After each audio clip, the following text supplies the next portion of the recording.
বহুদিন আগের কথা, কত বছর আমরা জানি না। একজন প্রতাপশালী বাদশা ছিল, এখনকার বিশ্ব নেতাদের মতোই পরাশক্তি, ওই যে আসহাবুল কাহাফের মতো, বা ওই নমরুদের মতো, বা ওই যে ফেরাউন তার মতো একজন প্রতাপশালী বাদশা ছিল। তার অধীনে একজন বড় জাদুকর ছিল। কি ছিল? আচ্ছা, মজা আছে, ভালো করে বোঝেন।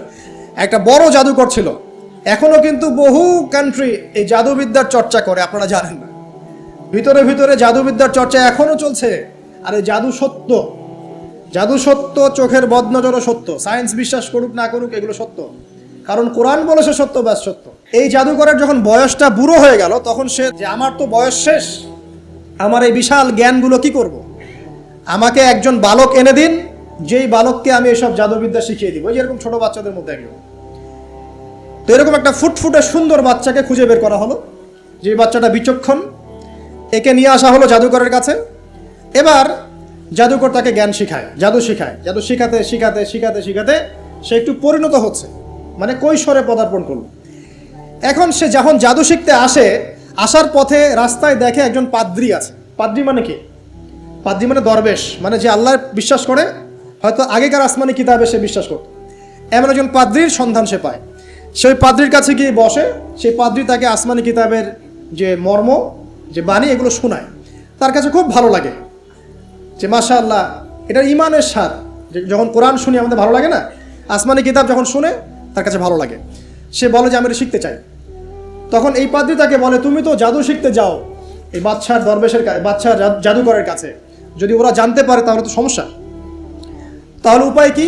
যখন তুমি ওখানে যাবে, যখন দেরি হয়ে যাবে, তখন বলবে বাসার থেকে বের হতে দেরি হয়েছে, বাসার থেকে বের হতে দেরি হয়েছে। আর আমার এখানে বসে যখন বাসায় যাবে, তখন বাসায় গিয়ে বলবে যে ওখান থেকে, ওই যে জাদুকরের কাছ থেকে আসতে দেরি হয়েছে। মানে কৌশল অবলম্বন করতে তিনি শিক্ষা দিলেন। এখানে আমাদেরও নসিহত আছে। সবসময় তো আর মানে একই রকম করে চললে হবে না, কৌশলের প্রয়োজন আছে না? উদউ ইলা সাবিলি রাব্বিকা বিল হিকমা, হিকমার দরকার আছে না? সত্য থেকে সরে গিয়ে নয়, কিন্তু কৌশল তো করার দরকার আছে। তারপর সামনে যান। এবার এই বাচ্চা খুব সুন্দর করে ব্যালেন্স করলো, একবার এখানে যায়, একবার ওখানে যায়। এই করতে করতে ওই যে জাদুকরের ইন্তেকাল হয়ে গেল, মারা গেল জাদুকর।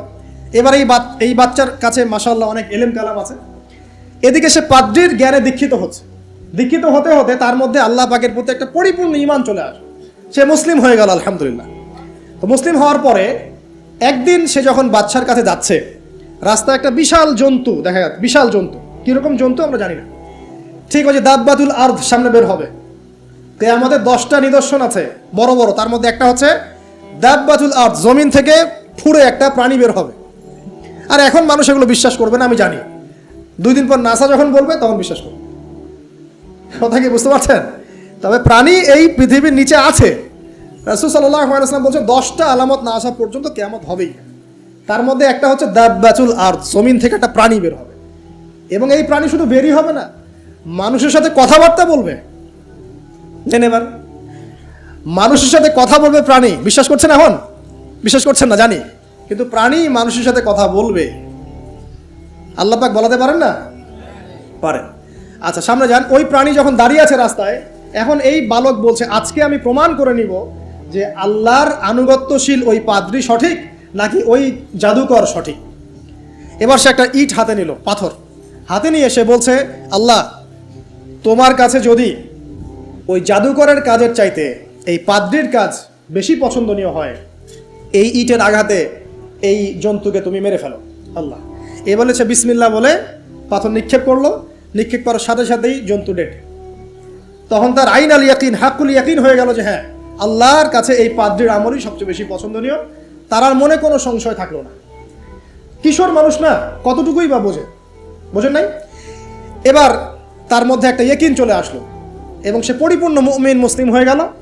এবার যখন সে রাজ দরবারে যায়, তার কাছে পেশেন্ট আসে। মানে একজন মানুষ এসেছে, সে বলছে যে আমার চোখের সমস্যা।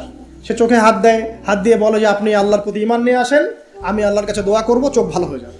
এভাবে পেশেন্ট আসে, সে বলে আল্লাহর প্রতি ঈমান নিয়ে আসেন, আমি দোয়া করব, ভালো হয়ে যাবে। এভাবে আস্তে আস্তে তার নাম এবং খ্যাতি ছড়িয়ে পড়তে লাগলো। যেই তার কাছে আসে, সে বলে আগে মুসলিম হন, ইমানদার হন, আল্লাহর প্রতি বিশ্বাস করেন, আমি দোয়া করব, ভালো হয়ে যাবে। চোখ অন্ধ ভালো হয়ে যাচ্ছে। কুষ্ঠরোগী ভালো হয়ে যাচ্ছে, হ্যাঁ, প্যারালাইজড রোগী ভালো হয়ে যাচ্ছে, আলহামদুলিল্লাহ। নবী ঈসা আলাইহিস সালাম এমনটা করেছিলেন না? আল্লাহ পাক চাইলে করতে পারেন। একদিন ওই রাজ দরবারের একজন মন্ত্রী আসছে, এবার ওই রাজার একজন এমপি সাহেব, তার চোখে সমস্যা, সে আসছে, এসে বলছে যে আমার এই চোখে সমস্যা, আমার চোখটাকে ভালো করার দরকার, তোমার কাছে কোনো ওষুধ আছে নাকি? তো সে বলছে যে আপনি আল্লাহর প্রতি ঈমান নিয়ে আসেন, আমি আল্লাহর কাছে দোয়া করব, আপনি ভালো হয়ে যান। এবার সে আলহামদুলিল্লাহ ঈমান নিয়ে আনলো এবং সে ভালো হয়ে গেল। এই ভালো হয়ে যাওয়ার পরের দিন যখন সে আবার ওই পার্লামেন্টে গিয়েছে আর কি, ওদের তৎকালীন রাজদরবারে, এবার রাজা ওকে দেখে বলছে যে তোমার তো চোখ অন্ধ ছিল, কিভাবে সেবা লাভ করলে? তো সে বলে না কিভাবে সেবা লাভ করলো, সে বলতে চাচ্ছে না, কারণ সে আজ করছে যে বললে সমস্যা হবে। তো এক পর্যায়ে তাকে খুবই পিটুনি দেওয়া হচ্ছে, রিমান্ডে নিয়ে গিয়ে কঠিন মাইট দেওয়া হচ্ছে। এক পর্যায়ে সে মারের যন্ত্রণা সহ্য করতে না পারে বলে ফেললো যে ওই বাচ্চা, তার কাছে গিয়ে আমি আরোগ্য লাভ করেছি এবং সে আমাকে বলেছে যে তার রবের প্রতি ঈমান নিয়ে আসতে, তাহলে আমি শেফা লাভ করব। এই বাচ্চা এখন বলছে ফেরাউনের মতো যে আয়না রব্বুকুমুল আ'লা, আমি তো তোমাদের রব। নমরুদের মতো আমি তো তোমাদের রব, ঠিক আছে, আমি ছাড়া তোমাদের কে রব আছে? মা আলিমতু লাকুম মিন ইলাহিন গায়রি, আমি তো জানি না যে আমি ছাড়া তোমাদের কোনো ইলাহ আছে। এবার এই লোকটাকে হত্যা করা হলো, এই এমপি সাহেবকে হত্যা করা হলো, বিকজ সে ঈমান নিয়ে আসে।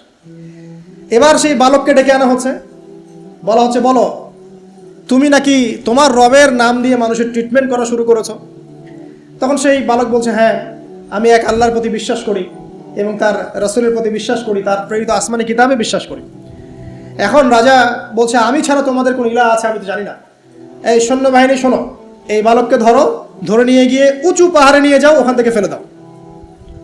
কথা বুঝতে পারছেন?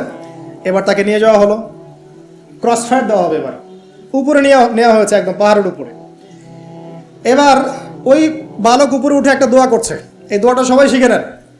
ওই বালক উপরে উঠে দোয়া করছে আল্লাহুম্মা কফিনিহিম বিমা শি'তা, আল্লাহুম্মা কফিনিহিম বিমা শি'তা, আল্লাহুম্মা কফিনিহিম বিমা শি'তা। পাহাড় থরথর করে কাঁপা শুরু করলো এবং ওই সৈন্যবাহিনী পাহাড় থেকে পড়ে গেল, বালকের কিচ্ছু হলো না। আমি কিন্তু বানোয়াট কোনো গল্প বলছি না, এটা কোরআন থেকে বলছি এবং এটা তাফসীর, আপনি যে কোনো তাফসীর পড়েন, মারিফুল কোরআন, তাফসীর ইবনে কাসির, জালালাইন পড়ে দেখেন, জাস্ট পড়ে দেখেন আমার সাথে ডিবেট করার আগে। এবার সে বালক হেঁটে হেঁটে চলে আসলো রাজদরবারে। আবার কি ব্যাপার, তুমি মরো নাই? না, আল্লাহ আমাকে বাঁচিয়েছে, আমার রব আমাকে বাঁচিয়েছে। আবার পাঠানো হচ্ছে আরেক দল সেনাবাহিনীকে নিয়ে, যাও এবার ওকে সমুদ্রে নিয়ে যাও, সমুদ্রের মাছ সমুদ্রে ডুবিয়ে দিবে। আবার সে ওখানে গিয়ে বলল আল্লাহুম্মা কফিনিহিম বিমা শি'তা, হে আল্লাহ, অর্থ হচ্ছে হে আল্লাহ, আমার বিপক্ষে যারা আছে আপনি যা দিয়ে ইচ্ছা ওদের বিরুদ্ধে আমাকে সাহায্য করেন। অর্থটা হচ্ছে এমন, আল্লাহুম্মা কফিনিহিম বিমা শি'তা, আল্লাহ আপনি আমার জন্য যথেষ্ট হয়ে যান, ওদের বিরুদ্ধে আমার জন্য যথেষ্ট হয়ে যান, যা ইচ্ছা তাই দিয়ে আপনি হেদায়েত করুন, মানে আমাকে হেফাজত করুন, ঠিক আছে? আল্লাহুম্মা কফিনিহিম বিমা শি'তা, ছোট্ট দোয়া। এবার ওই সমুদ্র উত্তাল হওয়া শুরু করলো এবং ওরা জাহাজ থেকে পড়ে গেল। এই বাচ্চা সেফলি আবার চলে আসলো রাজদরবারে। বিশ্বাস করছেন না? চলে আসলো। এবার আসার পরে বলছে শোনেন, আমাকে এভাবে মারতে পারবেন না, আমাকে এইভাবে মারা যাবে না, আমি আপনাদেরকে বলে দিচ্ছি কিভাবে আপনি আমাকে মারতে পারবেন। তো বাচ্চা বলছে কিভাবে মারতে পারবো বলো? তখন সেই বাচ্চাটা বলছে যে আপনি সমস্ত এলাকার মানুষকে এক জায়গায় জড়ো করবেন, মানে পুরো নেশনের যত মানুষ সবাইকে একটা মাঠে নিয়ে আসবেন, মাঠের মাঝখানে একটা গাছ রোপণ করবেন বা একটা কিছু স্তম্ভ নির্মাণ করবেন, সেখানে আমাকে বেঁধে ফেলবেন। বেঁধে ফেলার পরে আমার এই ধনুক থেকে একটা তীর বের করবেন, তীর বের করে আপনি নিজ হাতে এই তীরটাকে নিশানা দিবেন, দিয়ে বলবেন বিসমিল্লাহ আল্লাহর নামে, বিসমিল্লাহ আল্লাহর নামে, বিসমিল্লাহি রব্বি হাযাল গোলাম বলে ছুড়বেন। অর্থ হচ্ছে আমি এই রবের, আমি এই বাচ্চার রব, আমি এই বাচ্চার রব আল্লাহর নামে তীর ছুড়লাম, এটা বলে তীরটা নিক্ষেপ করবেন, তাহলে আমি মরবো, তার আগে মরবো। কথা কি বুঝতে পারছি? এবার তাই করা হলো, সমস্ত এলাকার মানুষকে এখানে জড়ো করা হলো। কথাটা ভালো করে বোঝেন, সমস্ত এলাকার মানুষ মানে কি? ওই এলাকার সব মানুষ, মানে মুমিন কাফের যে আছে সবগুলাকে একত্রিত করা হলো। করার পরে বাচ্চাটাকে এভাবে একটা জায়গায় বেঁধে দেওয়া হয়েছে, খেজুর গাছে, তাফসীরে এসেছে খেজুর গাছে। এবার সে এখান থেকে তীর বের করে বাচ্চা বলছে বিসমিল্লাহি রব্বি হাযাল গোলাম, নিক্ষেপ করলো। তীরটা ঠিক আল্লাহ পাকের দৃষ্টি দেখেন এত সূক্ষ্ম, ওইটাই বর্ণনা করেছেন। তীরটা ঠিক বাচ্চার এই জায়গায় লেগেছে, এই যে মাথার এইখান থেকে লেগে এদিকে বের হয়ে গেছে। হ্যাঁ, কে বুঝি নাই? ছেলেটা, বাচ্চা ওই বাচ্চা ছেলেটার এই যে কপালের এই পার থেকে এই পার পর্যন্ত তীর চলে গেল এবং বাচ্চাটা শহীদ হয়ে গেল আলহামদুলিল্লাহ। এবং এই বাচ্চাটা যখন মারা গেল বা শহীদ হয়ে গেল, আর সারা এলাকার মানুষ কি দেখলো যে বাচ্চা তাকে দুইবার চেষ্টা করে মারতে পারে নাই, কিন্তু তার রবের নাম যখন নেওয়া হয়েছে, আল্লাহর নাম নেওয়া হয়েছে, মারতে পেরেছে। দেন পুরো এলাকার সমস্ত মানুষ মুসলিম হয়ে গেল আলহামদুলিল্লাহ। একজন বাচ্চার জীবনের বিনিময়ে সমস্ত এলাকার মানুষ ইসলামের হেদায়েত পেয়ে গেল আলহামদুলিল্লাহ। এবার বাচ্চার মাথা তো আরো খারাপ, একটাকেই সামলাতে পারছিলাম না, এবার তো সমস্ত এলাকার মানুষ মুসলিম হয়ে গেছে। এখন কি করবেন? এখন সেনাবাহিনীকে আদেশ করা হয়েছে সমস্ত মানুষগুলোকে জড়ো করে একটা গর্ত খোঁড়ো, একটা গর্ত খুঁড়ে সেখানে আগুন জ্বালাও, আগুন জ্বালিয়ে সমস্ত মানুষকে ফেলে দাও। দৃশ্যটাকে কল্পনা করতে পারছেন? একটা পুরো এলাকার মানুষকে একটা মাঠের মধ্যে একত্রিত করে সেখানে আগুন জ্বালিয়ে সবাইকে সেখানে ফেলে দেওয়া হলো এবং তারা চতুর্দিক থেকে এটাকে অবলোকন করতে লাগলো, মজা উপভোগ করতে লাগলো। এটাই আল্লাহ পাক বলছেন, কুতিলা আসহাবুল উখদুদ ইয হুম আলাইহা কুউদ ওয়া হুম আলা মা ইয়াফআলুনা বিল মুমিনিনা শুহুদ। শেষ পর্যায়ে তাফসীরে এসেছে, শেষ পর্যায়ে একজন মায়ের কোলে একটা ছোট্ট বাচ্চা ছিল। তো সেই মা নিজে লাফ দিবে এটাতে তার কোনো সমস্যা নেই, কিন্তু বাচ্চাটাকে নিয়ে লাফ দেওয়ার জন্য সে ইতস্তত বোধ করছে। তখন আল্লাহ রাব্বুল আলামিন সেই ছোট্ট বাচ্চাটার কোলে, সেই ছোট্ট বাচ্চাটার জবানের মধ্যে আল্লাহর কুদরত নিদর্শন নাজিল করলেন। ওই বাচ্চাটা কথা বলা শুরু করলো। সেই বাচ্চাটা বলল, লা তাখাফি ইয়া উম্মা, এটা শব্দটা এমন এসেছে, ইয়া উম্মা, হে আমার মা, লা তাখাফি, তুমি ভয় করো না, ফাইন্নাকি আলাল হক, কারণ আপনি সত্যের উপর আছেন, লাভ দিন। যারাই সে অগ্নিকুণ্ডে সেদিন লাভ দিয়েছে তারাই জান্নাতের স্বাদ পেয়েছে আলহামদুলিল্লাহ। এই হলো আসহাবুল উখদুদের ঘটনা, যেটা আল্লাহ রাব্বুল আলামিন সূরা বুরুজের মধ্যে বলেছেন। এখানে একটাই শিক্ষণীয় বিষয়, ঈমান এর শক্তি একজন ছোট্ট বালকের মধ্য দিয়ে কিভাবে আল্লাহ রাব্বুল আলামিন পুরো নেশনকে হেদায়েত করতে পারেন।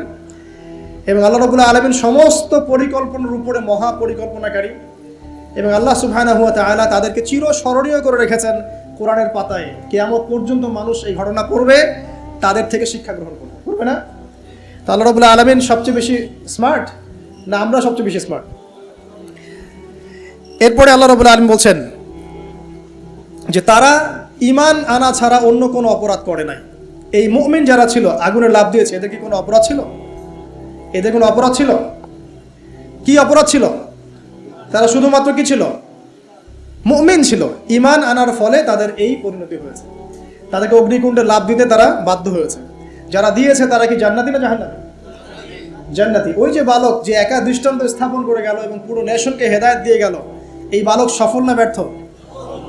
আল্লাহ রাব্বুল আলামিন যদি চান তাহলে এরকম একজন দুইজন মানুষকে দিয়েও পুরো নেশনকে হেদায়েত করাতে পারেন। এবং যেটা হয়ে গেছে আগে সেটা এই যুগেও সম্ভব না? শুধু সম্ভবই না, বরং আপনাদের চোখের সামনে এটা হয়েছেও, কিন্তু আপনারা সেটা বুঝতে পারেন নাই। আপনাদের চোখের সামনে যুগের পর যুগ এমন ঘটনা ঘটেছেও, কিন্তু আপনারা হয়তো বুঝতে পারেন নাই, ধরতে পারেন নাই। আল্লাহ রাব্বুল আলামিন এমন মানুষদেরকে দিয়ে পুরো নেশনকে হেদায়েত করেন।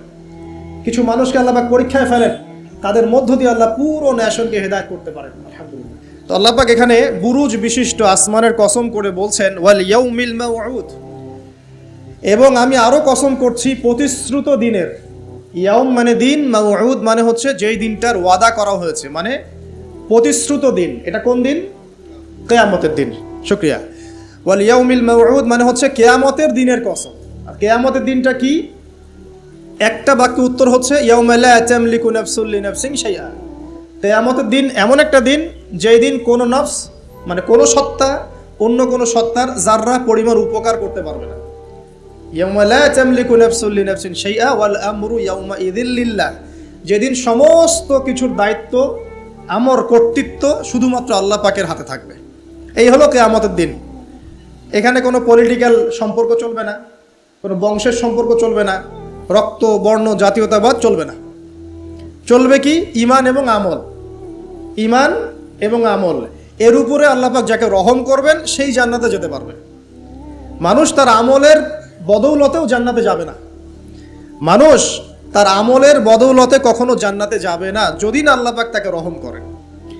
একজন আবেদ ব্যক্তির ঘটনা আছে, এগুলো সহিহ হাদিসের মধ্যেই আছে। 500 বছর আল্লাহ পাকের ইবাদত করেছিল। কত বছর? 500 বছর।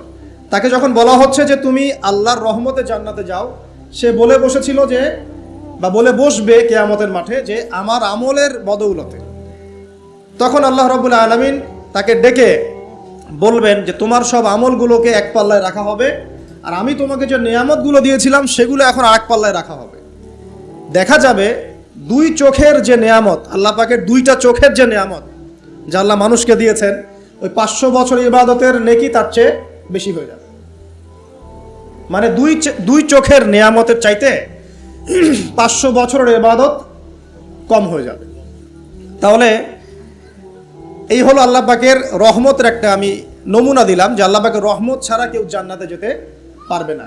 ওয়াল ইয়াউমিল মাউউদ, মানে কিয়ামতের দিন, সেই দিন যেদিন কোনো নফস কোন নফসের উপকার করতে পারবে না, পৃথিবীর কোনো সম্পর্ক সেখানে টিকবে না। সূরা আবাসার মধ্যে আল্লাহ পাক বলছেন ইয়াউমা ইয়াফিরুল মারউ মিন আখি, যেদিন ভাই ভাই থেকে পালিয়ে যাবে, ওয়া উম্মিহি ওয়া আবি, মানুষ তার বাবা এবং মা থেকে পালিয়ে যাবে, ওয়া সাহিবাতিহি ওয়া বানি, তার স্ত্রী পুত্র সন্তান এগুলো থেকে মানুষ পালিয়ে যাবে। লিকুল্লি ইমরিইম মিনহুম ইয়াউমাইযিন শা'নু ইউগনি, সেই দিন প্রত্যেক মানুষ নিজের নফসের কথা নিয়েই ব্যস্ত থাকবে। সবাই বলবে ইয়া নফসি ইয়া নফসি। তবে শুধু একজন ব্যক্তি আছেন এই পুরো মহাবিশ্বে, যিনি বলবেন ইয়া উম্মতি ইয়া উম্মতি। তিনি কে? আমাদের প্রিয় নবী মুহাম্মদুর রাসূলুল্লাহ সাল্লাল্লাহু আলাইহি ওয়াসাল্লাম, এই একমাত্র মানুষ যিনি আল্লাহ পাকের সামনে কিয়ামতের মাঠে বলবেন ইয়া উম্মতি ইয়া উম্মতি, হায় আমার, হে আল্লাহ আমার উম্মত, হে আল্লাহ আমার উম্মত। আজকে সেই নবীর আদর্শ আমরা ভুলে গেছি। সেই নবীর সুন্নত পালন করতে গেলে লজ্জা লাগে। এই ইয়াং জেনারেশন দেখবেন বিটিএস এর সুন্নত পালন করে, ওই যে ম্যানচেস্টার ইউনাইটেডের সুন্নত ফলো করছে। হ্যাঁ, ক্রিকেট প্লেয়ার, ওই যে ফুটবল প্লেয়ার, বলিউডের নায়ক, বলিউডের নায়িকা, হলিউডের নায়ক নায়িকা, এগুলোর সুন্নত ফলো করছে। তো রাসূলুল্লাহ সাল্লাল্লাহু আলাইহি ওয়াসাল্লামের সুন্নাহ মতো দাড়ি রাখতে লজ্জা লাগে, তার মতো কাপড় পরতে লজ্জা লাগে, হ্যাঁ, তার আদর্শটাকে ফলো করতে লজ্জা লাগে। অথচ সেই মানুষটাই কিয়ামতের মাঠে এই উম্মতের পক্ষে কথা বলবেন যে হে আল্লাহ আমার উম্মত, আমার উম্মত। আর এই মানুষটাকেই জীবিত অবস্থায় 15 বার হত্যা করার চেষ্টা করা হয়েছিল। তাকে নবী মুহাম্মদ সাল্লাল্লাহু আলাইহি ওয়াসাল্লামকে বিস্তারিত জানতে বিশ্ববিখ্যাত বই আর রাহিকুল মাখতুম, এটা পড়ে দেখেন। জীবন রাসূল সাল্লাল্লাহু আলাইহি ওয়াসাল্লামের পবিত্র জীবনের উপরে একটা সেরা বই আর রাহিকুল মাখতুম পড়ে দেখেন। তাকে প্রায় 15 বার হত্যা করার চেষ্টা করা হয়েছে এবং তাকে প্রায় 16টা গালি খেতে হয়েছে সারা জীবনে। কতগুলা? যার চরিত্রের মধ্যে যাররা পরিমাণ কোনো পঙ্কিলতা নাই, তাকে মানুষ 16টা গালি দিয়েছে। মানুষ বলেছে এই ব্যক্তি জাদুকর, সাহের, নাউজুবিল্লাহ। এই ব্যক্তি কাযযাব, নাউজুবিল্লাহ, মিথ্যাবাদী। মিথ্যাবাদী না, কাযযাব মানে মহা মিথ্যাবাদী। কাযযাব মানে কি? মহা মিথ্যাবাদী। তারপরে বলা হচ্ছে এই ব্যক্তি সাহের, জাদুকর। এই ব্যক্তি হচ্ছে মজনুন, পাগল। এগুলো মানুষ বলেছে, আইয়ামে জাহিলিয়াতের মানুষ। তো এই যে আবু জাহেল, আবু লাহাবরা যে কথাগুলো বলেছিল, আজকের এই সো কল্ড বাক স্বাধীনতার যুগে কিছু মানুষ এই কথা বলে না? বলে না? তো এরা কার উত্তরসূরি বুঝতে পারছেন? এই যে আবু লাহাব যে বলেছিল ও আলী জামাআতানা লিহাদা, ও সে বলেছিল আলী জামাআতানা লিহাদা। ওই পাহাড়ের নিচে দাঁড়িয়ে আবু লাহাব বলছিল। নবী সাল্লাল্লাহু আলাইহি ওয়াসাল্লাম বলছেন তোমরা সবাই শুধু বলো কুলু লা ইলাহা ইল্লাল্লাহ তুফলিহুন। হে আমার চাচারা, কুরাইশ বংশের যারা আছেন আপনারা, ইয়া মাআশারাল কুরাইশ, আপনারা শুধু বলেন কুলু লা ইলাহা ইল্লাল্লাহ, খালি একবার বলেন যে লা ইলাহা ইল্লাল্লাহ তুফলিহুন, আপনারা সফল হয়ে যাবেন, আরব আজম উভয়ের রাজত্ব পাবেন। নবীজি বলছেন। তখন আবু লাহাব হাততালি দিয়ে বলছিল আলি হাদা জামাআতানা, এই জন্য আমাদেরকে এখানে একত্রিত করেছো। তখনই হাততালি দিয়ে পাথর নিয়ে রাসূল সাল্লাল্লাহু আলাইহি ওয়াসাল্লামের দিকে নিক্ষেপ করেছে। নাউযুবিল্লাহ। তো তখনই আল্লাহ পাক আয়াত নাজিল করলেন। কোন আয়াত? তাব্বাত ইয়াদা আবি লাহাবিন ওয়া তাব, ধ্বংস হোক আবু লাহাবের দুই হাত, যে দুই হাত দিয়ে সে পাথর নিক্ষেপ করেছে, ওয়া তাব্বা, এবং সে নিজেও ধ্বংস হোক। দেখেন, কিয়ামত পর্যন্ত কোরআন থাকবে না, এই সূরাটা থাকবে না। তো কিয়ামত পর্যন্ত মানুষ কোরআন তেলাওয়াতের মধ্য দিয়ে আবু লাহাবকে গালি দিবে, দিবে না? কিয়ামত পর্যন্ত মানুষ কোরআন তেলাওয়াতের মধ্য দিয়ে আবু লাহাবকে কিন্তু অভিসম্পাত করতে থাকবে যে তুমি ধ্বংস হও, তোমার 2 হাত ধ্বংস হোক। এই হলো নবী সাল্লাল্লাহু আলাইহি ওয়াসাল্লামের শান। তাকে কষ্ট দিচ্ছে মানুষ, বলছে যে মুহাম্মদ সাল্লাল্লাহু আলাইহি ওয়াসাল্লাম এমন ব্যক্তি যার সন্তান জীবিত থাকে না, পুত্র সন্তান জীবিত থাকে না। তখন আল্লাহ রাব্বুল আলামিন আয়াত নাজিল করলেন, ইন্না আ'তাইনাকাল কাউসার, নিশ্চয়ই আমি আপনাকে কাউসার মহান মর্যাদা দিয়েছি। এটা শুধু হাউজে কাউসারই নয়, কিন্তু হাউজে কাউসার সহ এই যে দুনিয়ার তার সম্মান, তার নাম শুনলে আমরা দরুদ পড়ি, তার ইজ্জত, তার শান শওকাত, এগুলোও কাউসার, সবই কাউসার। তো নিশ্চয় আমি আপনাকে কাউসার দিয়ে দিয়েছি। ফাসাল্লি লিরাব্বিকা ওয়ানহার, আপনি মন খারাপ করেন না, আপনি আপনার রবের জন্য সালাত আদায় করেন, তার পথে স্যাক্রিফাইস করেন। কুরবানি মানে শুধু কিন্তু পশু কুরবানি নয়, এখানে তার পথে আত্মত্যাগ করা, যেটা রাসূল সাল্লাল্লাহু আলাইহি ওয়াসাল্লাম সারা জীবন করে গেছেন। ইন্না শানিয়াকা হুয়াল আবতার, নিশ্চয়ই আপনার যারা শত্রু এরা সব নির্বংশ হয়ে যাবে। তো ওই যে আবু জাহেলের সুন্নতগুলো কিন্তু এখনো চালু আছে। দেখবেন সুযোগ পেলেই মানুষ রাসূলুল্লাহ সাল্লাল্লাহু আলাইহি ওয়াসাল্লামের পবিত্র চরিত্র নিয়ে কথা বলে। তো যারা অজ্ঞ তাদের ব্যাপারে আমাদের আফসোস অতটা নয় যতটা আমাদের এই মুসলিম যুবকদেরকে নিয়ে আমাদের আফসোস। এই মুসলিম পরিবারে জন্মগ্রহণ করার পরেও আজ পর্যন্ত কেউ রাসূলের জীবনী পড়ে দেখলো না, আজ পর্যন্ত রাসূলের সুন্নাত ফলো করার সুযোগ হলো না, তৌফিক হলো না। 5 ওয়াক্ত নামাজটুকু পড়তে পারছেন না, দাড়িটা ছাড়তে পারছেন না, টাকনুর উপরে কাপড় উঠাতে পারছেন না, হারাম রিজিক ছাড়তে পারছেন না, মাদক ছাড়তে পারছেন না, জিনা পর্ন ছাড়তে পারছেন না, অথচ আপনি রাসূলুল্লাহ সাল্লাল্লাহু আলাইহি ওয়াসাল্লামের উম্মত। আপনার জন্যই আমার জন্যই নবী সাল্লাল্লাহু আলাইহি ওয়াসাল্লাম কাল কিয়ামতের মাঠে সুপারিশ করবে ইনশাআল্লাহ তাআলা। তো সুপারিশ পেতে হলে তো যোগ্য হতে হবে নাকি? একটা সুপারিশ পেতে হলে তো যোগ্য হতে হবে। যোগ্যতা কি? এক বাক্যে উত্তর হচ্ছে আপনার 24 ঘন্টাকে আপনি নবী সাল্লাল্লাহু আলাইহি ওয়াসাল্লামের সুন্নাহ দিয়ে ঢেলে সাজাবেন। একদম উঠবেন, বসবেন, খাবেন, চলবেন, ফিরবেন, কথা বলবেন, নামাজ পড়বেন, যত কাজ আছে সব হবে কার তরিকায়? রাসূল সাল্লাল্লাহু আলাইহি ওয়াসাল্লামের তরিকায়। যদি এটা শিখতে না পারেন, ওই যে আল্লাহর রাস্তায় সময় দিচ্ছে ভাইরা, 3 দিন 7 দিন 40 দিন চলে যান, দেখবেন 40 দিনের মধ্যে আপনাকে সুন্নত শিখায় বাসায় পাঠিয়ে দিবে ইনশাআল্লাহ। এমন কোনো জামাত নাই যেটা 100% পরিশুদ্ধ আছে। তো ওই বিতর্কিত বিষয়গুলো ছাড়েন, বিতর্কিত বিষয়গুলো আপাতত ছেড়ে দেন। সুন্নতটা তো শিখাবে আপনাকে তো নামাজটা শিখাবে, জামাতে নামাজের পাবন্দি শিখাবে, হাদিস চর্চা শিখাবে, তালিম করা শিখাবে, দাওয়াত দেওয়া শিখাবে। এইটুক শিখে চলে আসে। কমপক্ষে আপনি আপনার ব্যক্তি জীবনটাতে রাসূলের সুন্নাহটা প্রতিষ্ঠা করেন। সারা দুনিয়ার মানুষ সুদ খায় খাক, অর্থনৈতিক জীবনে গিয়ে আমি সুদ খাবো না। প্রয়োজনে কৃষিকাজ করে খাবো, মাছ চাষ করে খাবো, গরু ছাগল প্রতিপালন করব, তারপরেও সুদ খাবো। আমি ব্যবসা করতে গিয়েছি, ওখানেও নবীর সুন্নত লাগবে, আমি মাপে কম দিতে পারবো না। সারা দুনিয়ার মানুষ দেয়, দেখ, সারা দুনিয়ার মানুষ মজুদ করে করুক, আমি করব না। সারা দুনিয়ার ব্যবসায়ীরা কালোবাজারি করে করুক, আমি করব না। একজন মুসলিম যুবকের চরিত্র হবে আমার। চাকরি করতে গিয়েছেন, চাকরি করা অবস্থায় যদি দেখেন যে হ্যাঁ আপনি নীতি নৈতিকতা বজায় রেখে করতে পারছেন, আলহামদুলিল্লাহ। যদি দেখেন এখানে আপনি ইসলামে টিকতে পারছেন না, রিজাইন দিয়ে চলে আসেন, এসে নিজস্ব প্রজেক্ট তৈরি করেন। এমন অনেক মানুষকে আমরা চিনি যারা বড় বড় চাকরি ছেড়ে দিয়ে, হারাম চাকরি ছেড়ে দিয়ে কৃষিকাজ করেছে, করে আল্লাহ পাক তাদেরকে এখন স্বাবলম্বী করেছে। রিজিক কার হাতে ভাই? আল্লাহর হাতে। আর কোরআনে কিন্তু বেশি থেকে বেশি কৃষিভিত্তিক অর্থনীতির কথাই বলা হচ্ছে। দেখবেন, কোরআন পড়ে দেখবেন, বেশি থেকে বেশি কৃষিভিত্তিক অর্থনীতির কথাই বলা হচ্ছে এবং ব্যবসার কথা বলা হচ্ছে। এর মানে এই না আপনি চাকরি করতে পারবেন না, পারবেন। যদি আপনি চাকরি করা অবস্থায় কোরআন সুন্নাহ ফলো করতে পারেন, আলহামদুলিল্লাহ। যদি না পারেন, প্রতিবন্ধকতা থাকে, একেবারেই পারছেন না, দেয়ালে পিঠ থেকে যাচ্ছে, ছেড়ে দেন। পরকালটাকে ইহকালের জন্য নষ্ট করেন না। আল্লাহ পাক বোঝার তৌফিক দান করুন। এবার সমাজ চালাবেন, এখানেও রাসূলের সুন্নাহ প্রয়োজন আছে। মন গড়া সুন্নত দিয়ে সমাজ সংস্কার হবে না, রাসূলের সুন্নত দিয়েই সমাজ সংস্কার হবে ইনশাআল্লাহ তাআলা। দাওয়াতি কাজ করব, সেখানেও রাসূলের সুন্নত লাগবে। মন গড়া স্টাইলে দাওয়াতি কাজ করা যাবে না। যেটা বলবো, যেটা করব, যেটা মানুষের জন্য কল্যাণকর মনে করবো, এটা রাসূলের পক্ষ থেকে দলিল থাকতে হবে। আল্লাহ পাক আমাদেরকে বোঝার তৌফিক দান করুন, আমিন। এবং এখানে শৈথিল্যতা প্রদর্শন করা যাবে না দাওয়াতের ক্ষেত্রে। গোল আলু মার্কা সব তরকারিতেই চলে, এমন চললে হবে না। আবার খুব চরমপন্থী, মানে পান থেকে চুন খসলেই একজনকে খারেজি ফতোয়া দিয়ে একদম ভিতরে ঢুকাই দিচ্ছে, এইসব চলবে না। মধ্যমপন্থী তরিকা লাগবে। ওয়াকাযালিকা জাআলনাকুম উম্মাতান ওয়াসাতা, আল্লাহ পাক বলছেন এভাবেই আমি তোমাদেরকে মধ্যমপন্থী উম্মত করেছি। মধ্যমপন্থী উম্মত, যারা শৈথিল্যতা প্রদর্শন করবে না, আবার চরমপন্থীও হবে না। চরমপন্থায় কি কোনো লাভ হয়? চরমপন্থায় কি ইসলামের উল্টা ক্ষতি হচ্ছে? আবার শৈথিল্যতাবাদী ওই আকীদায় চলে গেলে সমস্যা। তখন দেখা যাবে হারাম হালাল সব গোলায় ফেলছেন, আর একটা গোলালু মার্কা কনসেপ্ট নিয়ে কবরে যাওয়া লাগতেছে। আল্লাহ পাক বোঝার তৌফিক দান করুন, আমিন। তো এক কথায় প্রিয় ভাইয়েরা, ওই কিয়ামতের মাঠে রাসূলুল্লাহ সাল্লাল্লাহু আলাইহি ওয়াসাল্লামই একমাত্র সত্তা যিনি পুরো উম্মার জন্য সুপারিশ করবেন ইনশাআল্লাহ। তো সেই সুপারিশ পাওয়ার যোগ্য হতে হলে আমাদের চলনে বলনে কথায় কাজে ব্যবসা অর্থনীতি সব ক্ষেত্রে রাসূলের সুন্নাহকে সর্বোচ্চ অগ্রাধিকার দিতে হবে।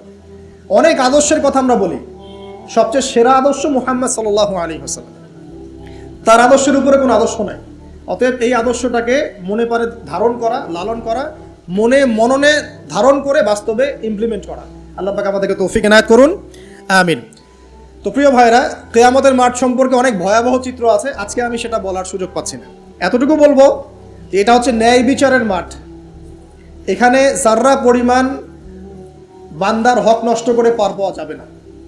আল্লাহ পাকের সাথে জড়িত হাজারটা পাপ থাকলেও আল্লাহ পাক মাফ করতে পারেন, ঠিক আছে, কিন্তু বান্দার সাথে জড়িত হক থাকলে বান্দার কাছেই ক্ষমা নিতে হবে। আর একটা পাপ নিয়ে কবরে যাওয়া যাবে না, একটা পাপ, সেটা কি? সেটা হলো শিরকের পাপ। শিরিকের পাপ নিয়ে কবরে যাওয়া যাবে না। বেঁচে থাকতেই শিরিকের সাথে সম্পৃক্ত যত আকীদা আমল আছে তওবা করতে হবে, ছাড়তে হবে। আল্লাহ রাব্বুল আলামিন আমাদেরকে শিরিক এবং কুফর থেকে হেফাজত করুন, আমিন। আল্লাহ পাকের পরের আয়াতে বলছেন ওয়া শাহিদিন ওয়া মাশহুদ। একটা চমৎকার ঘটনা আসবে সামনে ইনশাআল্লাহ, মনোযোগ ধরে রাখেন।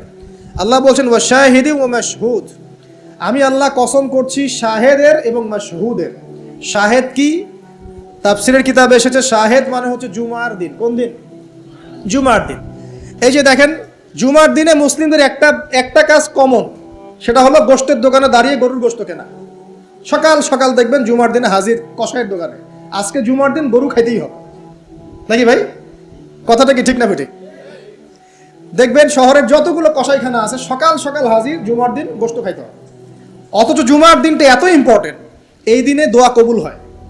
যে কোনো দোয়া আল্লাহর কাছে চাবেন কবুল হবে। এই দিনে সূরা কাহাফ পড়তে হয়, এই দিনে তাড়াতাড়ি মসজিদে আসতে হয়, গোসল করে সুগন্ধি মেখে সুন্দর কাপড় পরে ইমামের কাছাকাছি এসে বসতে হয়। তাহলে প্রত্যেক কদমে 1 বছরের রোজা, 1 বছরের তাহাজ্জুদের নেকি হয়। তো জুমার দিন খুবই ইম্পর্টেন্ট। দেখবেন জুমার দিনে কি করে? গরুর গোশত খাবে, খাওয়াই লাগবে। মুরগি খাওয়া তো যাবেই না, সবজি খাওয়া যাবেই না, ঠিক আছে। তারপরে স্ত্রী সন্তান বউ বাচ্চাকে নিয়ে সকাল সকাল বের হয়ে চলে গেলাম, সারা বিকেল ঘুরতেছি, রাত্রে ঘুরতেছি, সন্ধ্যায় ঘুরতেছি। মানে ওই দিনটা দেখবেন গান বাজনা, পার্টি, এই বিয়ের অনুষ্ঠান, এই জন্মদিন, এই ওরিয়েন্টেশন, এই অমুক তমুক সব জুমার দিনে। অথচ জুমার দিনটাকে আল্লাহ পাক দিয়েছেন ওয়া শাহিদ, সাক্ষ্যদাতা। মানে জুমার দিন আপনাকে সাক্ষী দিবে যে আপনি এই দিন কি করেছেন। তো জুমার দিনের কাজগুলো পড়ে নেবেন বই থেকে, আল্লাহ পাক তৌফিক দান করুন, আমিন। ওয়া মাশহুদ, এবং মাশহুদের কসম করছি। মাশহুদ কি? মাশহুদ মানে আরাফার দিন। কোন দিন? আরাফার। এটা কোন দিন? যুব সমাজকে জিজ্ঞাসা করেন, বলতে পারবে না আরাফার দিন কোন দিন। এখনকার তরুণ প্রজন্ম দেখেন আরাফার দিন কোন দিন বলতে পারবে না। জিজ্ঞাসা করেন পর্যায় সারণীতে ওই যে মৌলের নাম, হাইড্রোজেন থেকে একদম শেষ পর সব বলে দিবে, পারমাণবিক ভর, পারমাণবিক সংখ্যা সব বলে দিবে। ফিজিক্সের প্রশ্নগুলো জিজ্ঞাসা করেন, সব বলে দিবে। ওই যে হায়ার ম্যাথ আছে, হায়ার ম্যাথের প্রশ্ন বলে দিবে। বায়োলজির যে কঠিন কঠিন বৈজ্ঞানিক নামগুলো আছে না, ব্যাঙের বৈজ্ঞানিক নাম, অমুকের তমুকের, মানুষ সব বলে দিবে।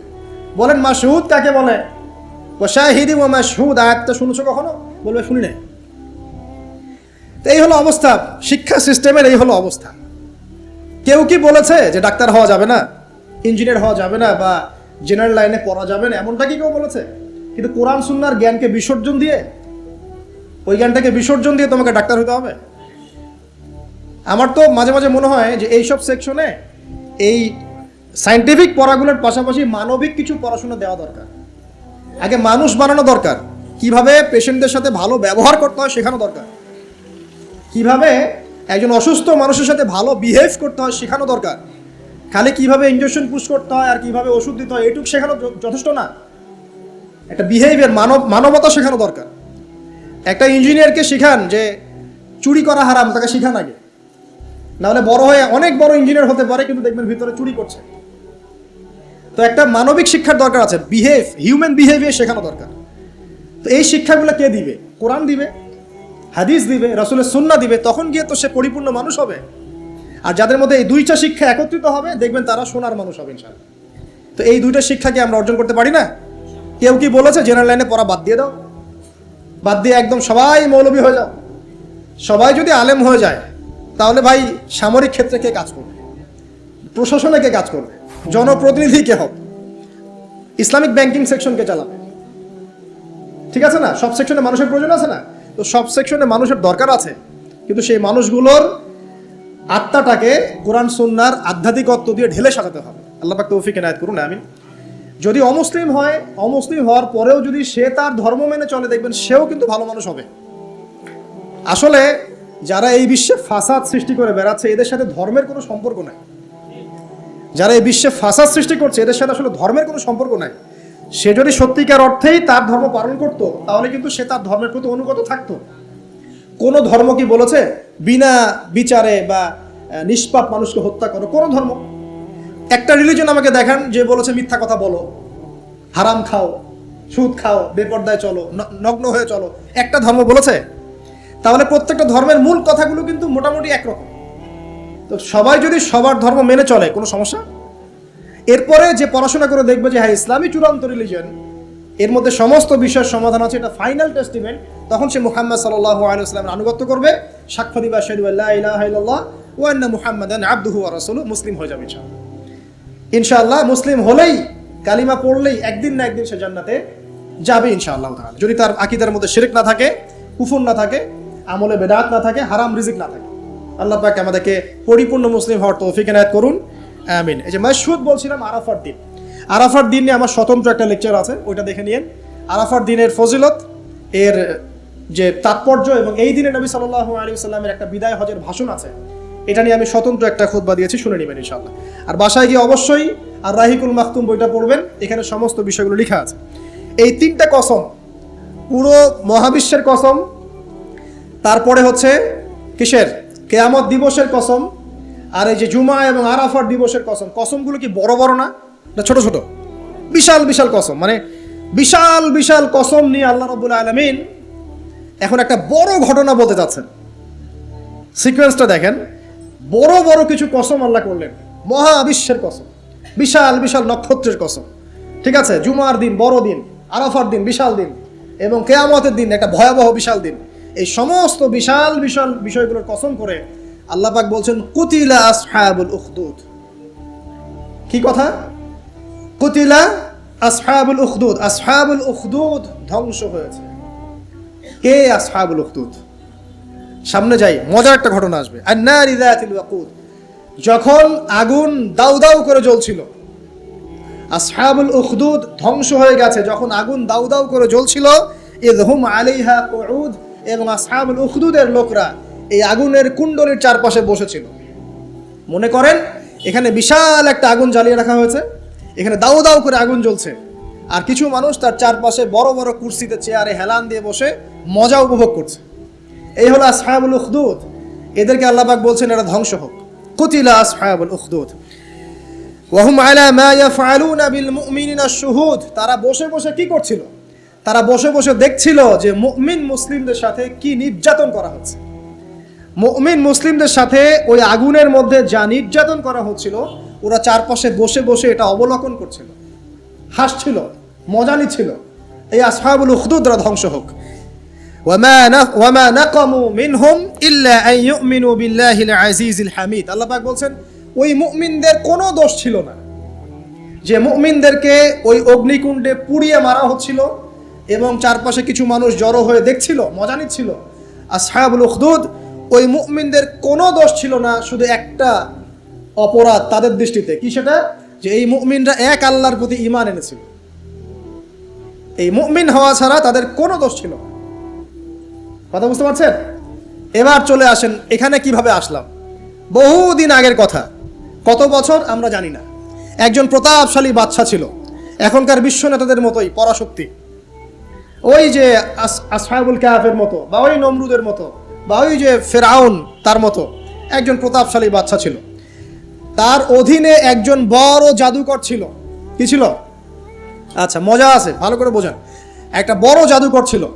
এখনো কিন্তু বহু কান্ট্রি এই জাদুবিদ্যার চর্চা করে, আপনারা জানেন না। ভিতরে ভিতরে জাদুবিদ্যার চর্চা এখনো চলছে। আর এই জাদু সত্য, জাদু সত্য, চোখের বদনজরও সত্য। সায়েন্স বিশ্বাস করুক না করুক, এগুলো সত্য। কারণ কোরআন বলেছে সত্য, ব্যাস সত্য। জিন সত্য নাকি মিথ্যা? ফেরেশতা সত্য না মিথ্যা? কবরের আযাব সত্য না মিথ্যা? এগুলো তো চোখে দেখা যায় না, বিশ্বাস করলেন কিভাবে? এই চোখে দেখা যায় না বিশ্বাস করেছেন বলেই তো আপনি মৌলবাদী। চোখে দেখা যায় না, অহেতুক বিশ্বাস করছেন, অতএব আপনি একজন মৌলবাদী মানুষ। বুঝতে পারছেন? তো এই বিষয়গুলো বিশ্বাস না করলে কি আপনি মুমিন হতে পারবেন? আচ্ছা, কবরের আযাব সত্য না মিথ্যা আমরা বিশ্বাস করেছি, তোমরা মরার পরে বিশ্বাস করো। আমরা মরার আগেই বিশ্বাস করেছি, তোমরা মরার পরে বিশ্বাস করো। তারপর তোমরা পাক্কা মৌলবাদী হয়ে যাবে। যখন মরার পরে যখন কঠিন কবরের আযাব শুরু হবে, দেখবা যে আইন আল ইয়াকিন। ইয়াকিন কয়েক প্রকার হয়। একটা হচ্ছে আপনার আইন আল ইয়াকিন, হাক্কুল ইয়াকিন, এরকম কথা আছে কোরআনে। মানে আইন আল ইয়াকিন মানে চোখে দেখলাম এবার বিশ্বাস করলাম। রব্বানা আবসারনা ওয়া সামি'না ফারজি'না না'মাল সালিহান ইন্না মুকিনুন। আছে না সূরা আলিফ লাম মিম সিজদায় হাফেজে কোরআন যারা আছেন, আল্লাহর সামনে জাহান্নামীরা বলবে রব্বানা, হে আমাদের রব, আবসারনা, এই যে দেখলাম তোমার আযাব দেখেছি আমরা, এখন পরকালের কথা, ওয়া সামি'না, এই যে শুনতে পাচ্ছি এখন আযাব, ফারজি'না, আমাদেরকে ফিরিয়ে দিন। কোথায় ফিরিয়ে দিবে? দুনিয়ায়। না'মাল সালিহান, আমরা সৎ কাজ করব, ইন্না মুকিনুন, আমাদের ইয়াকিন হয়ে গেছে। তার মানে সবাই বিশ্বাস করবে একদিন না একদিন, তাই তো? এই ঈসা ইবনে মারইয়ামকে যে মানুষ বলছে ক্রুসিফাইড, তাকে ক্রুসিফাইড করা হয়েছে, তিনি মারা গেছেন, নাউজুবিল্লাহ, বলা হচ্ছে না? আচ্ছা, ঈসা ইবনে মারইয়াম যখন নেমে আসবেন সবাই বিশ্বাস করবে না? সূরা মাইদায় এই জন্যই বলা হচ্ছে যে ঈসা ইবনে মারইয়ামকে যখন পাঠানো হবে, একজন আহলে কিতাব বাকি থাকবে না যে তার প্রতি ঈমান নিয়ে আনবে না। এমন একজন মানুষ তখন খুঁজে পাওয়া যাবে না যে তার প্রতি ঈমান আনবে না আহলে কিতাবদের মধ্যে। ঈসা ইবনে মারইয়ামকে ক্রুসিফিকশন করা হয় নাই। ঈসা ইবনে মারইয়ামকে আল্লাহ রাব্বুল আলামিন তার কাছে উঠিয়ে নিয়েছেন। আর যে আল্লাহ পুরো মহাবিশ্ব চালাতে পারেন, সে একজন মানুষকে উঠাতেই পারেন। এটার এমন কি বিষয় যে আল্লাহ রাব্বুল আলামিন আপনার দেহের মধ্যে রূহ রেখে দিয়েছেন, তার হুকুমে বের হয়ে চলে যাবে, সে আল্লাহ রাব্বুল আলামিন রাসূল সাল্লাল্লাহু আলাইহি ওয়াসাল্লামকে মেরাজে উঠিয়ে নিতে পারেন। সিম্পল। শেষ করি, সূরাটার সামনে যাই। আল্লাহ রাব্বুল আলামিন এরপর যেটা বলেছেন যে ইন্নাল্লাযীনা, ওদের পরিণতি কি হবে যারা এই কাজটা করলো, ইন্নাল্লাযীনা ফাতানুল মুমিনিনা ওয়াল মুমিনাত সুম্মা লাম ইয়াতুবু ফালাহুম আযাবু জাহান্নাম। যারা মুমিনদের সাথে এমন নির্যাতন করলো, কি করলো? আগুনে পুড়িয়ে জীবন্ত মেরে ফেললো। যারা মুমিনদের সাথে এমন দৃষ্টান্ত স্থাপন করলো, নির্যাতন করলো, ফিতনায় ফেললো এবং তওবা করে ফিরেও আসলো না, আল্লাহ পাক বলছেন নিশ্চয়ই তাদের জন্য যন্ত্রণাদায়ক শাস্তি আছে জাহান্নামে, ওয়ালাহুম আযাবুল হারিক, এবং তাদের জন্য মর্মান্তিক শাস্তি অপেক্ষা করছে। তাদের জন্য যারা মুমিনদেরকে ফিতনায় ফেলেছে, কষ্ট দিয়েছে, নির্যাতন করেছে, নিপীড়ন করেছে।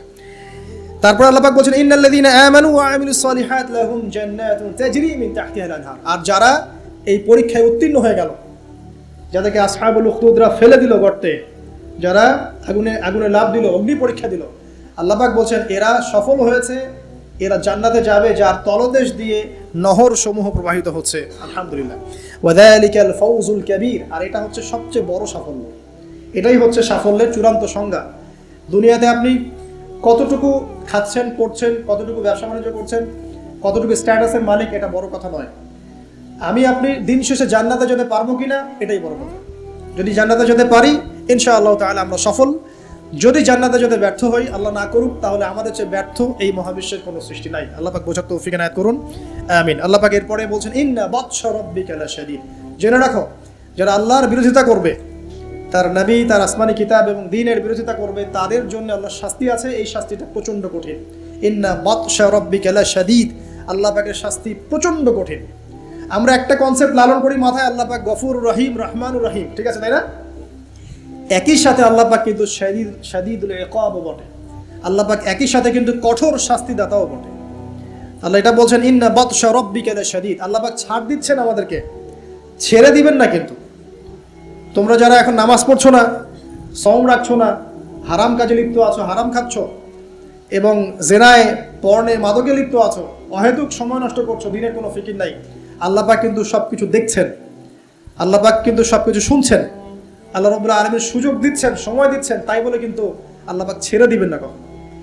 আল্লাহ রাব্বুল আলামিন কিন্তু পুঙ্খানুপুঙ্খ হিসাব নেবেন। এটাই বলছেন ইন্না বাতশা রাব্বিকা লাশাদীদ। আল্লাহ পাকের শাস্তি কিন্তু বড়ই কঠিন। আল্লাহ পাক আমাদের সবাইকে তার শাস্তি থেকে হেফাজত করুন, আমিন। একটা এক্সাম্পল দিচ্ছি খালি, জাস্ট। আবু তালেব নাম শুনেছেন? কে ছিল? রাসূল সাল্লাল্লাহু আলাইহি ওয়াসাল্লামের চাচা। দীর্ঘদিন, বছরের পর বছর তিনি নবী সাল্লাল্লাহু আলাইহি ওয়াসাল্লামকে সাপোর্ট করেছেন। যদিও তিনি মুসলিম হননি, কিন্তু সাপোর্ট করেছেন, ফাইন্যান্সিয়াল সাপোর্ট, সোশ্যাল সাপোর্ট, তাকে সাপোর্ট দিয়েছেন, কিন্তু শেষমেশ তিনি লা ইলাহা ইল্লাল্লাহ পড়তে পারেন নাই, মুমিন মুসলিম হননি। কিন্তু নবীকে এমনভাবে সাপোর্ট দিয়েছেন যেটা আরবের কেউ দেয়নি তাকে। তাহলে এই ব্যক্তি কি পাবে পরকালে? সাহাবীরা জিজ্ঞাসা করছেন, আপনার চাচার কি হবে পরকালে? রাসূলুল্লাহ সাল্লাল্লাহু আলাইহি ওয়াসাল্লাম বলছেন, আমার চাচা আমাকে অনেক অনেক খেদমত করেছে, উপকার করেছে দিনের জন্য, কিন্তু ঈমান নিয়ে আসে নাই। যদি সে ঈমান নিয়ে আসতো আমি তার প্রতি সুপারিশ করতাম। তিনি চাচাকে বলেছিল না, খালি একবার বলেন লা ইলাহা ইল্লাল্লাহ, আমি আপনার জন্য আল্লাহর কাছে সুপারিশ করব। তিনি ঈমান নিয়ে আনেননি। এই কারণে জাহান্নামের সবচেয়ে নিম্নতর শাস্তি তাকে দেওয়া হবে। সেটা কি? তাকে আগুনের এক জোড়া জুতা পরিয়ে দেওয়া হবে। আগুনের এক জোড়া জুতা। এই আগুনের এক জোড়া জুতাতেই নাউজুবিল্লাহ তার মাথার যে মগজ, এই মগজটা টকবক করে ফুটতে থাকবে। ইন্না বাতশা রাব্বিকা লাশাদীদ, কিভাবে বুঝাবো? এটা হলো আবু তালেবের ব্যাপার। তাহলে যারা এখন প্রকাশ্যে ইসলামের এগেইনস্টে কথা বলছে, কাজ করছে, সুন্নতের খেলাফ কাজ করছে, আমরা নামাজ পড়ছি না, সুদ খাচ্ছি, ঘুষ খাচ্ছি, দুর্নীতি করছি, আমাদের কি হবে? জাস্ট নিজের ফিকির করেন, ডান বাম সব ভুলে যান, নিজের কবরের ফিকির করেন, জাস্ট নিজের কবরের ফিকির করেন। আপনি আমি কবরে গেলে কি করবো এই ফিকির করেন, দেখবেন নিজে ভালো হলে সব ভালো হয়ে যাবে ইনশাআল্লাহ। নিজে ভালো হবো না, কিছুই ভালো হবে না। আল্লাহ পাক আমাদের সবাইকে আল্লাহর আযাব থেকে বাঁচান, আমিন। আল্লাহ পাক আযাবের কথা বলছেন, সাথে এটাও বলছেন ইন্নাহু হুয়া ইউবদিউ ওয়া ইউঈদ ওয়া হুয়াল গফুরুল ওয়াদুদ। আল্লাহ পাক কঠিন শাস্তিদাতা বটে, তবে আল্লাহ রাব্বুল আলামিন সবকিছু সৃষ্টি করেছেন, আবার তার দিকেই সবকিছু ফিরে আসবে, এবং তিনি হচ্ছেন পরম প্রেমময় একজন সত্তা। কেউ যদি আল্লাহকে ভয় করে ইনস্ট্যান্ট তওবা করে ফিরে আসে, তার জীবনে যত গুনাহ থাক আল্লাহ পাক মাফ করে দিবেন। আপনি যদি সারা জীবন শিরিক করে থাকেন, যেটা মহাপাপ, জুলমান আযীম, এখনই যদি তওবা করে ফিরে আসেন, আপনার সমস্ত পাপ তো আল্লাহ পাক মাফ করে দিবেনই, আপনার গুনাহগুলোকে নেকি দিয়ে পরিবর্তন করে দিবেন। তো আল্লাহ পাক প্রেমময়, ওয়াদুদ একজন সত্তা। তো আমরা আল্লাহ পাকের দয়া যদি চাই, আল্লাহ পাকের প্রেম ভালোবাসা চাই, তাহলে আল্লাহর মারিফত লাগবে না, আল্লাহকে চিনতে হবে না, আল্লাহর আনুগত্য লাগবে না, তার রাসূলের আনুগত্য লাগবে না, কোরআন সুন্নাহ ফলো করতে হবে না। এগুলো করার পর ইনশাআল্লাহ আমরা আল্লাহ পাকের রহমত পাবো, ইনশাআল্লাহ আমরা আশাবাদী। আল্লাহ পাক আমাদেরকে তার রহমত দিয়ে ঘিরে রাখুন, আমিন। ওয়া হুয়াল গফুরুল ওয়াদুদ যুল আরশিল মাজিদ। আল্লাহ পাক বলছেন তিনি মহান আরশের অধিপতি।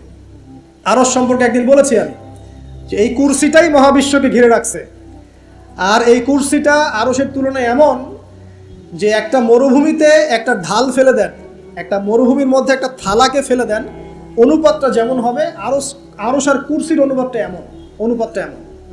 আরশটা এত বিশাল যেটা 8 জন ফেরেশতা ধরে রেখেছে, তার উপরে আল্লাহ রাব্বুল আলামিন আরশে আযীমে সমুন্নত।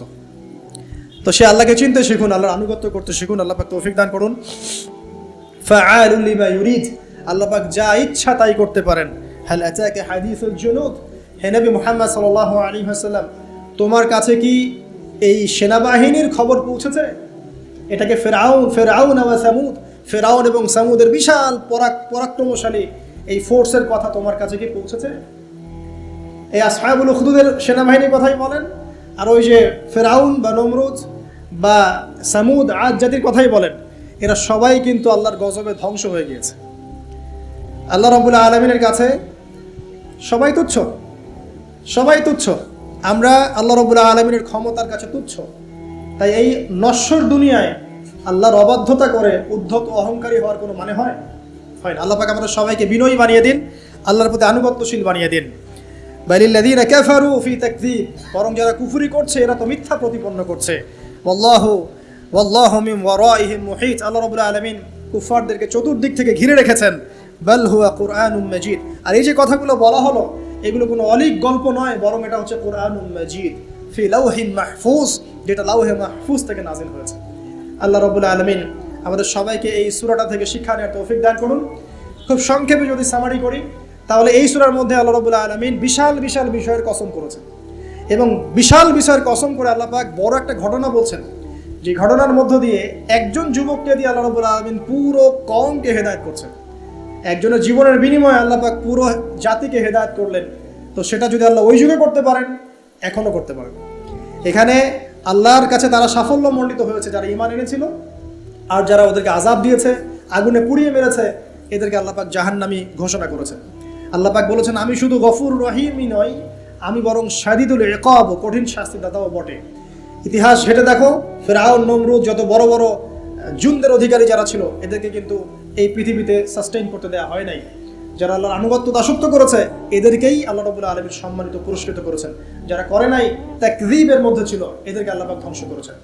আল্লাহ রাব্বুল আলামিন বলছেন শেষে গিয়ে, এগুলো কোনো অনেক গল্প কাহিনী নয়, বাল হুয়া কুরআনুন মাজিদ, এটা হচ্ছে সম্মানিত, মহিমান্বিত কোরআন, ফি লাউহিন মাহফুজ, যেটা লাউহে মাহফুজ থেকে আল্লাহ রাব্বুল আলামিন পৃথিবীতে আমাদের জন্য নাজিল করেছেন। আল্লাহ সুবহানাহু ওয়া তাআলা আমাদের সবাইকে এই সূরাতুল বুরুজের মধ্যে যে ঘটনা, আসহাবুল উখদুদের ঘটনা, এখান থেকে শিক্ষা নেওয়ার তৌফিক এনায়েত করুন। আমিন। আল্লাহ পাক আমাদের সবাইকে প্রকৃত মুমিন মুসলিম হওয়ার তৌফিক দান করুন। আল্লাহ পাক আমাদের সবাইকে মধ্যমপন্থী হওয়ার তৌফিক দান করুন। রাসূলুল্লাহ সাল্লাল্লাহু আলাইহি ওয়াসাল্লামের সুন্নত মেনে চলার তৌফিক দান করুন।